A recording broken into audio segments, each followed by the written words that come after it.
Did you know that the first artificial Christmas trees were made from goose or sometimes turkey or swan feathers? This tradition originated in Germany in the late 19th century as a response to widespread deforestation concerns. German craftsmen created the feathered trees in the 1880s or 1890s due to environmental concerns over cutting down large numbers of real fir trees for the holiday season. Feathers were typically dyed green to mimic pine needles and attached to wire branches. These branches were then wrapped around a central wooden dowel that served as the trunk. The branches were widely spaced, a design choice that allowed ample room for ornaments and, more importantly, helped prevent fires when lit candles were used for illumination. Some trees also featured artificial red berries on the tips of the branches. German immigrants brought the tradition to the United States, where the trees became popular during the early 20th century and were sold in department stores. Did you know the first commercial Christmas card was created and sold in 1843 in London, commissioned by Sir Henry Cole, who asked artist John Colcutt Horsley to design it, featuring a family toasting with a festive message and scenes of charity, kicking off the modern Christmas card tradition. An initial run of 1,000 cards was sold for £1 each, with both hand-colored and black and white versions available, and some of these original cards still exist today. Initially, cards were expensive,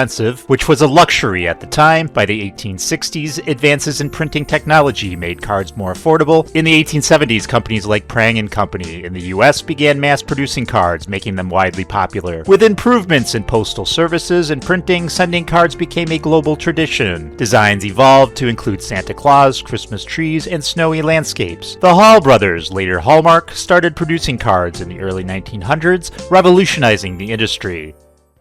Did you know Rudolph the Red-Nosed Reindeer was originally created as a marketing gimmick? In 1939, the Montgomery Ward department store chain asked one of its copywriters, Robert L. May, to create a Christmas story as a promotional giveaway for shoppers. The retailer had been purchasing and distributing coloring books every year and decided that producing its own original story would be a cost-saving measure. May, who often felt like an outcast in his own life, wrote an underdog story about a misfit reindeer with a glowing red nose. In the first year of publication, 2.4 million copies of the 32-page booklet were distributed to customers. Years later, Montgomery Ward gave May the rights to his creation, and his brother-in-law, songwriter Johnny Marks, adapted the story into the hit song Rudolph the Red-Nosed Reindeer, recorded by Gene Autry in 1949. The song became a Christmas classic, and the story was later adapted into the iconic 1964 stop-motion animated television special. Did you know Coca-Cola didn't invent Santa, but their 1931 ad campaign with artist Hayden Sundblom popularized and standardized the jolly red-suited white-bearded figure, making it the dominant image we know today by widely distributing it through magazines and ads, solidifying his look based on earlier traditions. Before Coca-Cola, Santa had many forms, including tall, gaunt figures or elves, though red suits appeared occasionally. Thomas Nast was the 19th century political cartoonist who created the iconic image of the modern Santa Claus in the 1870s, transforming him from a tall, thin figure into a jolly bearded man in a red suit with a workshop at the North Pole, laying the groundwork for what we know as Santa today. Coca-Cola commissioned Hayden Sundblom in 1931 to create warm, friendly Santas for ads, drawing on Clement Moore's poem, A Visit from St. Nicholas, routinely referred to as The Night Before Christmas, and 'Twas the Night Before Christmas, as well as Nast's work. Jingle bells, jingle all the way. Oh, what fun it is to ride in a one-horse open sleigh. Hey, did you know? Surprisingly, Jingle Bells was not written for Christmas. It was originally composed for Thanksgiving. Written in 1857 by James Lord Pierpont, the song was titled One Horse Open Sleigh. Pierpont was inspired by sleigh races in Medford, Massachusetts, a popular winter activity at the time. The lively tune captured the thrill of riding in a sleigh through snow. Over time, the song became associated with Christmas because of its winter imagery. Snow, sleighs, bells. By the late 19th century, it was widely sung during Christmas celebrations. Jingle Bells was one of the first songs broadcast from space in 1965 by astronauts on Gemini 6. The original lyrics were slightly different and even included some playful, competitive verses about sleigh racing. Did you know the Salvation Army's Red Kettle campaign is one of the most recognizable charitable traditions during the holiday season? Started in 1891, Captain Joseph McPhee of the Salvation Army in San Francisco wanted to provide a free Christmas dinner for the poor. Inspired by a memory of a pot used to collect donations in England, he placed a large kettle at the Oakland ferry landing with a sign that read, "Keep the pot boiling." The idea was simple. Passerbys could drop coins into the kettle to help fund meals. The concept spread quickly across the US and then internationally. By the early 1900s, kettles were a common sight during Christmas, often accompanied by volunteers ringing bells to attract attention. Today, the Red Kettle campaign is active in many countries and raises millions annually for food, shelter, and social services. Volunteers ringing bells have become an iconic part of Christmas culture. Did you know the term tinsel traces back to the Old French estincelle, meaning sparkle? In the 1500s, tinsel referred to luxurious metal-threaded fabrics, silk woven with gold or silver, used in elite garments, ceremonial banners, and even worn by royalty like Elizabeth of York and Mary I.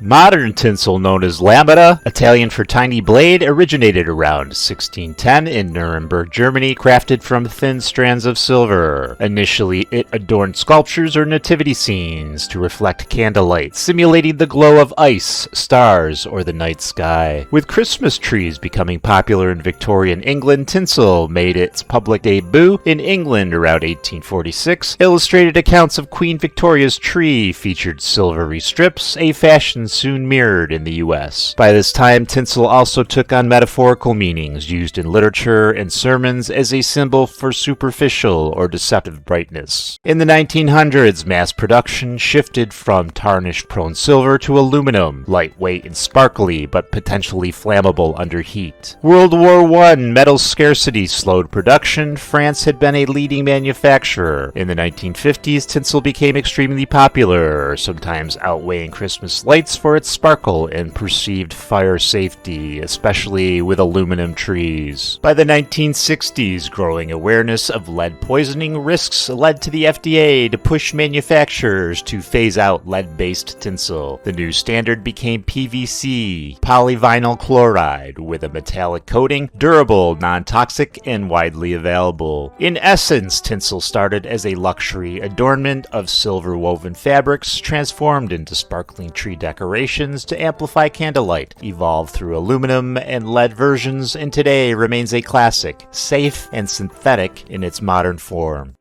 Did you know? The Christmas light tradition began in the 16th century Germany, where candles were affixed to Christmas trees using wax, pins, or candle holders to symbolize Christ as the light of the world. Martin Luther inspired the practice by adding candles to trees to recreate starlight for his children. Thomas Edison strung up the first ever electric light strands around his Menlo Park lab in 1880, marking the earliest known display of electric festive lighting. In 1882, Edison's colleague Edward H. Johnson hand-wired 80 small red, white, and blue bulbs around a revolving Christmas tree in New York City, widely recognized as the first electric Christmas tree lights. President Grover Cleveland helped popularize electric lights by illuminating the White House tree with colored bulbs in 1895. General Electric introduced pre-wired, pre-assembled string kits in 1903, making it easier and safer for consumers to decorate. Did you know? In 1917, Albert Sadaka and his family's company began selling multicolored bulb sets, adding vibrant options beyond the earlier single-color bulbs. The White House National Christmas Tree tradition began in 1923, lighting up with thousands of electric bulbs under President Coolidge. Outdoor and commercial light displays burgeoned throughout the 1930s and 1940s, moving beyond trees to homes, streets, and public squares. Bubble lights emerged in the 1940s, featuring bubbling liquid in illuminated tubes, becoming a popular decorative feature. The National Outfit Manufacturers Association patented the first miniature outdoor light sets in 1929. By the 1950s, multicolored lights and bubble styles surged in popularity. Miniature lights became mainstream during the 1970s, offering safer, more versatile options for tree and home decorating. Did you know? LED lights began replacing incandescent bulbs in the 1990s, offering long lifespan, energy efficiency, and programmable features. Modern decorations now commonly include net lights, rope icicle lights, and smart bulbs controllable via apps. From flickering candles to high-tech LEDs, Christmas lights have brightened both homes and hearts, evolving with technology and cultural shifts while keeping the spirit of illumination alive.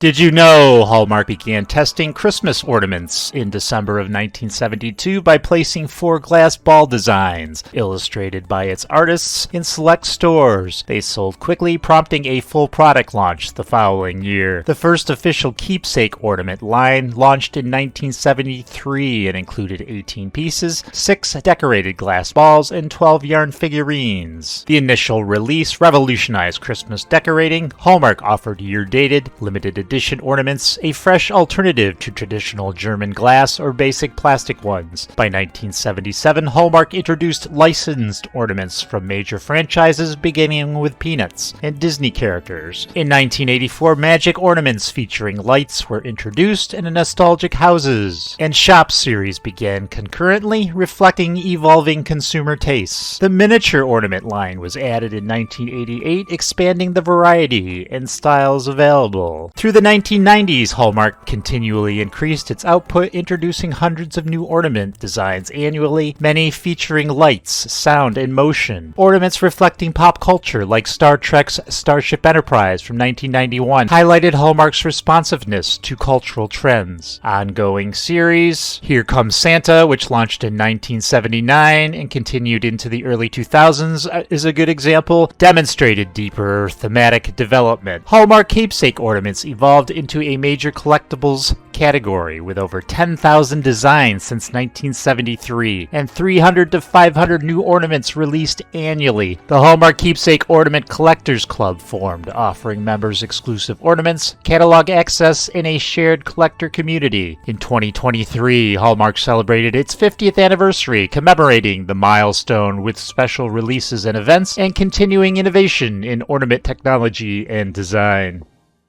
Did you know? The Feast of the Seven Fishes is an Italian-American Christmas Eve tradition rooted in Roman Catholic customs. For centuries, Catholics observed abstinence from meat on the eve of major feast days, including Christmas. Instead of meat, families prepared elaborate meals featuring fish and seafood. Immigrants brought this tradition to the United States in the late 19th and early 20th centuries, where it evolved into the iconic Feast of the Seven Fishes. The number 7 holds deep symbolism in Catholicism: 7 sacraments, 7 virtues, 7 days of creation. The focus is less on the exact number and more on the abundance and celebration.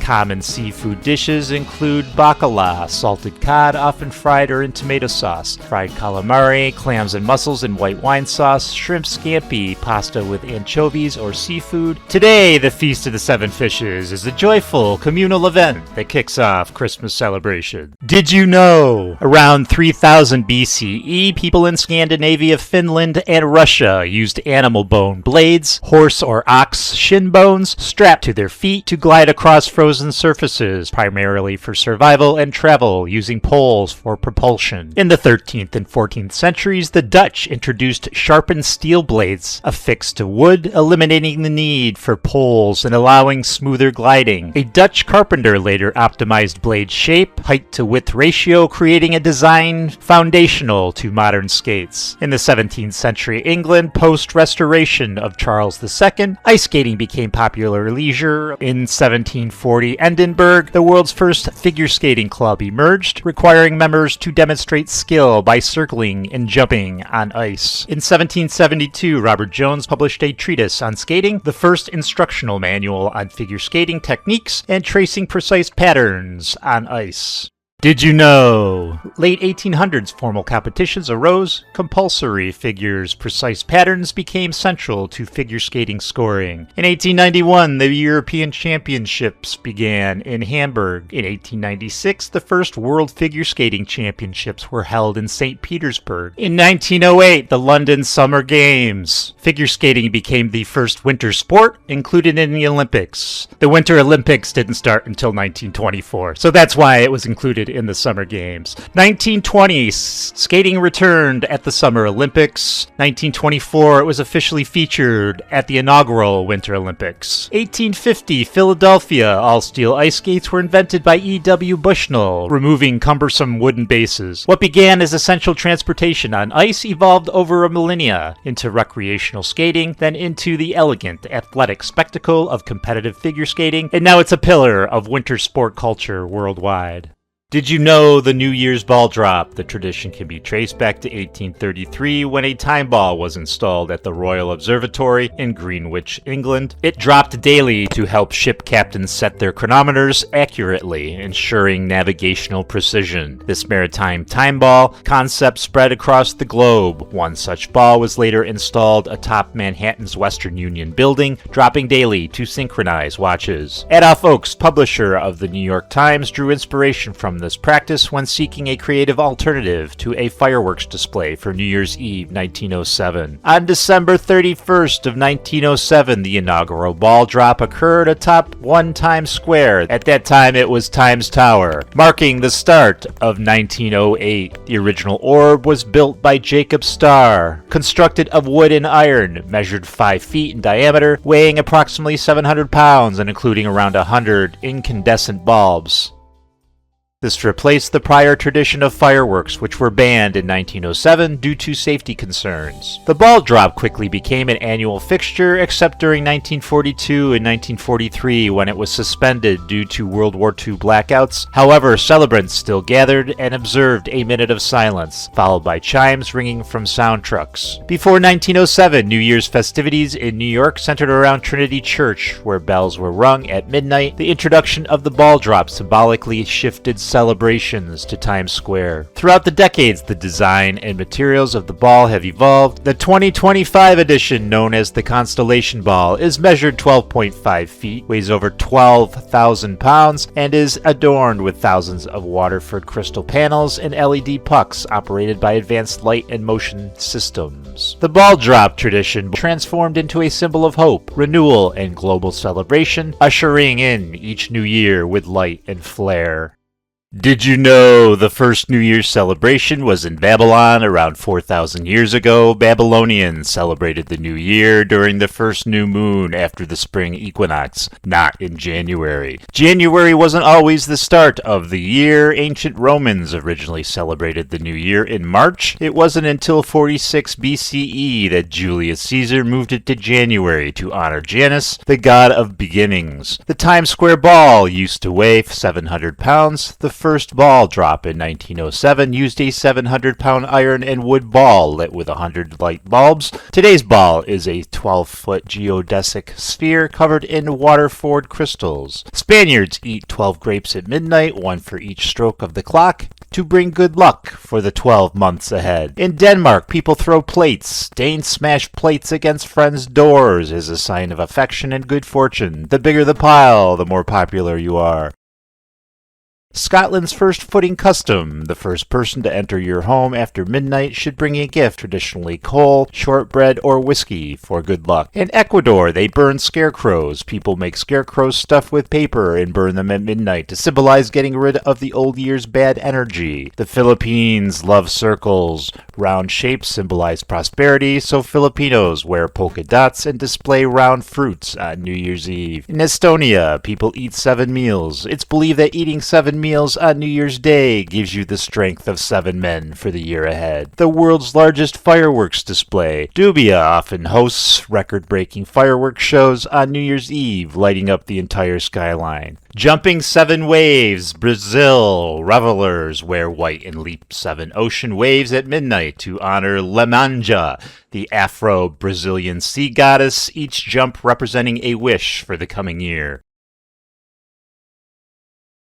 Empty suitcase walk in Latin America. In Colombia and Mexico, Ecuador, and Panama, people walk around the block with an empty suitcase at midnight to encourage travel and adventure in the new year. Hitting leftovers with bread in Ireland. Some Irish households symbolically beat leftover food from the year-end feast against pantry walls to bring good luck and abundance. Church bells toll 108 times in Japan. Temples ring bells 108 times to cleanse 108 human sins, a tradition called Jaya Nakane. Tossing out paperworks in Argentina. Office workers throw old papers and documents out the windows to symbolize shedding the past and welcoming the new. Bear costumes in Romania. Groups parade dressed as bears to dance away evil spirits, a folkloric tradition believed to bring fertility and fortune. Ice dives in the Netherlands. Brave souls plunge into the chilly North Sea on New Year's Day to toughen their body and spirit. Throwing old furniture, that's in Italy and South Africa. Italians, especially southern regions, and some South African communities discard old sofas and tables by tossing them out of windows to signify release from the past. Lentils in pockets, that's in Italy and Latin America. Wearing or carrying lentils is a gesture of setting yourself up for prosperity, as lentils symbolize coins. Burning a rag effigy, that's Ecuador and Colombia. Effigies stuffed with fireworks or paper are burned at midnight to cleanse the past year's misfortunes and start fresh. Wearing colorful underwear, that's Italy and Colombia. Italians wear red underwear for luck and fertility, while Colombians wear yellow to attract happiness and wealth. Fortune telling with molten tin, that's Finland and Germany. People melt lead or tin and pour it into cold water. The shape predicts the upcoming year's events. Each of these traditions highlights the inventive, symbolic, and sometimes whimsical ways communities greet the start of the new year. Did you know New Year's drops are festive countdown events where a symbolic object is lowered or sometimes raised to mark the arrival of the new year? This tradition originated from maritime time balls used by 19th century ship captains to calibrate their chronometers. While the Times Square ball drop in New York City is the most famous, many U.S. cities host their own versions using objects that represent local culture or industry. There's the pierogi drop that's in Whiting, Indiana. A 10-foot illuminated pierogi is dropped into a boiling cauldron at midnight, complete with music, church, bells, fireworks, and confetti. The red high heel shoe drop in Key West, Florida. A drag queen descends inside an oversized red high heel, suspended from a second-floor balcony, making for a fabulous New Year's spectacle.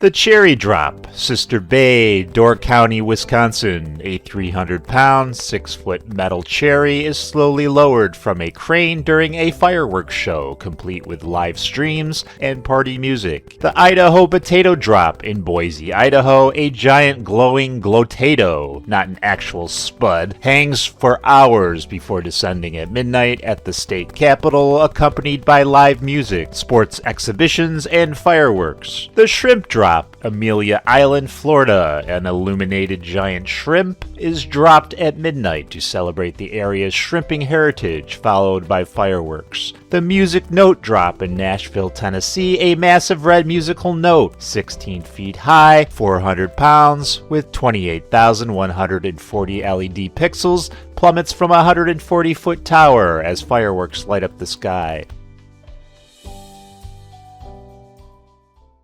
The giant acorn drop in Raleigh, North Carolina. A 10-foot, 1,200-pound copper and steel acorn, a nod to the city of Oaks, drops twice, once early for families and again at midnight. The pickle drop at Mount Olive, North Carolina. A nearly 3-foot glowing pickle drops into a giant jar at 7 p.m. with live music, food trucks, fireworks, and freebies for pickle lovers. The Peeps Chick drop in Bethlehem, Pennsylvania. A 4-foot, 9-inch, 400-pound illuminated Peeps marshmallow chick drops at 5:35 p.m. over 2 days, followed by fireworks and family-friendly entertainment. The Panama City Beach Ball drop in Florida. 2 events, an 8 p.m. drop for early revelers and a midnight drop of an 800-pound beach ball with 10,000 smaller beach balls raining down along with live music and fireworks.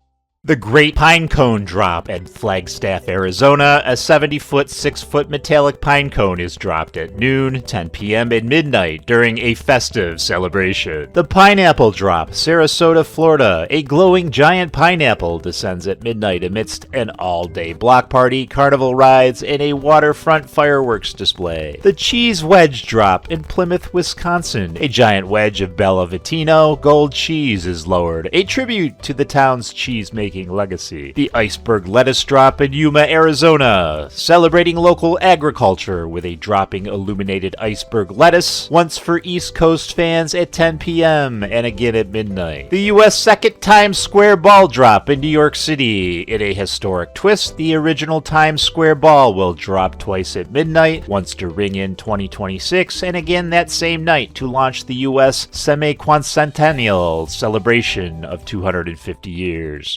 Did you know? Drinking champagne on New Year's Eve is a tradition rooted in history, symbolism, and social customs. Champagne has long been associated with wealth and sophistication because it was historically expensive and reserved for royalty and the elite. Over time, it became the drink of choice for major celebrations, weddings, victories, and of course, the New Year. Champagne originates from the Champagne region of France in the 17th and 18th centuries. French aristocracy popularized it during lavish parties. As France was seen as the cultural trendsetter, this practice spread across Europe and eventually worldwide. The bubbles symbolize joy, excitement, and the sparkle of new beginnings. Popping a cork and hearing that festive sound adds drama and fun to the midnight countdown. In the 19th and 20th centuries, champagne producers heavily marketed it as the drink for celebrations, especially New Year's Eve. This marketing cemented the tradition globally.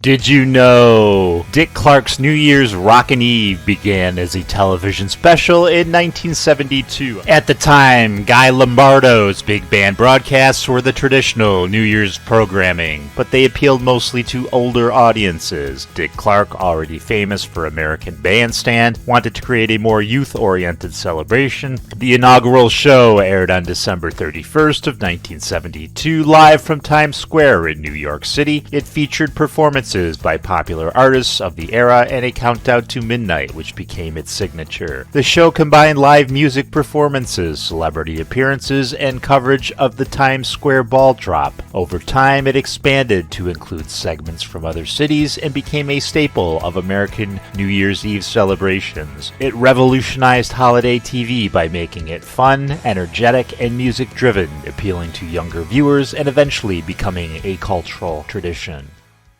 The first broadcast aired on December 31st of 1972 on NBC, hosted by Three Dog Night, with Dick Clark reporting live from Times Square. The 1973 edition, George Carlin hosted the second show, again on NBC, with pre-recorded musical acts and Clark anchoring Times Square coverage. In 1974, the show moved to ABC. Dick Clark became the official host. Musicians performed in pre-recorded segments from Los Angeles or Hollywood. Clark hosted live Times Square coverage. Clark's show overtook Guy Lombardo's following the latter's death in 1977, becoming the most watched New Year's special. Segments from global locations became more common, and musical performances featured top contemporary artists. The special endured through challenges including harsh Times Square weather and unexpected live moments, like a nude streaker during the 25th anniversary in 1996 and 1997.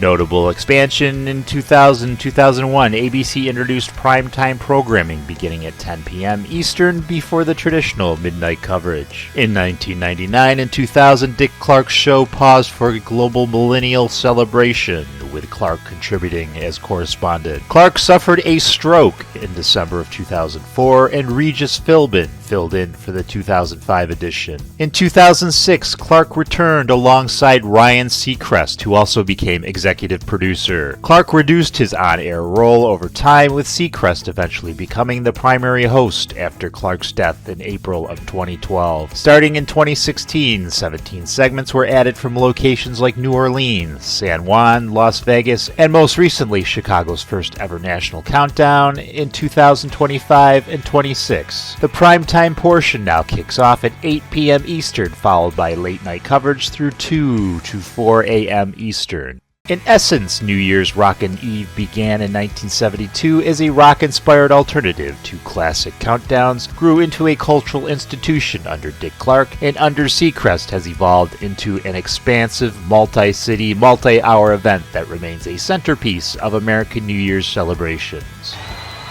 It's frozen! Stevie Wonder comes to Times Square to celebrate. Happy New Year, my friend. Happy New Year to you. We have 2 California firefighters who are going to be married on this platform right under that ball. We had a marriage one year. We got an engagement this year. There you go. This will be the first year in 25 years that I get to kiss my wife around midnight. Usually we have to wait till it's all over. Big night tonight. Listen, partner, it is just a pleasure to work with you. On behalf of all of us, Happy New Year. Great to see you. Dick Clark, ladies and gentlemen. One of a kind. Did you know? It's New Year's Eve, of course. Hey everyone, it's Christopher Mosier, and I just want to take a moment to say Happy New Year. We made it through another year, and wow, whether it was full of wins or challenges, you showed up, and that's something to celebrate. Now it's time for fresh starts, big dreams, and new opportunities. This is your chance to reset, refocus, and make 2026 the best one yet. Whatever your goals are, health, happiness, success, or just more good vibes, I believe you've got what it takes. Seriously, you're stronger than you think. Drop your resolutions or hopes for the new year in the comments. I'd love to cheer you on and maybe share mine as well. Here's to making 2026 unforgettable. Stay positive, stay motivated, and let's crush it together. Happy New Year, and hey, don't forget to like, share, and subscribe for more good vibes, and I'll see you in 2026.